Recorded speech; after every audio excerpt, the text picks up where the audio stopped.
জাতীয় নির্বাচন নিয়ে অন্তর্বর্তী সরকারের প্রধান উপদেষ্টা ডক্টর মোহাম্মদ ইউনূসের ঘোষিত সময় থেকে পিছিয়ে আসার সুযোগ নেই বলে জানিয়েছেন আইন উপদেষ্টা ডক্টর আসিফ নজরুল।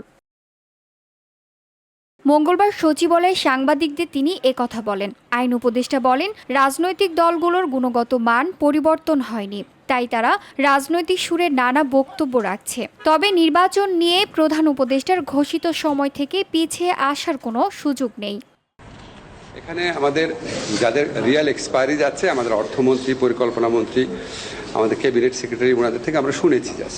আমাদের কেউ কেউ এই প্রসঙ্গগুলো তুলেছে যে কিছু কিছু ক্ষেত্রে আমরা দুর্নীতির কথা সবসময় বলতাম, যেমন আপনার জমি অধিগ্রহণ নিয়ে দুর্নীতি। জমি অধিগ্রহণ করার সময় যে এত বেশি দাম বৃদ্ধি করে দেখায়, জন্য প্রকল্প ব্যয় বেড়ে যায়। তারপরে আপনার পিডব্লিউডিতে জিনিসপত্রের দাম অনেক বাড়িয়ে বিক্রি করে, বালিশকাণ্ড আপনাদের মনে আছে। এই সমস্ত বিষয়ে পদক্ষেপ যেন নেওয়া হয়, এগুলি আলোচনা হচ্ছে।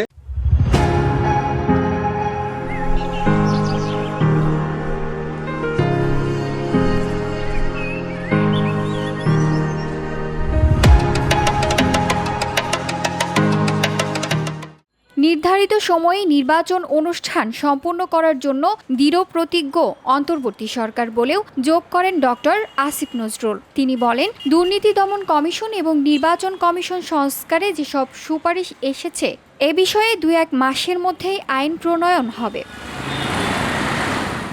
VOD Bangla news desk.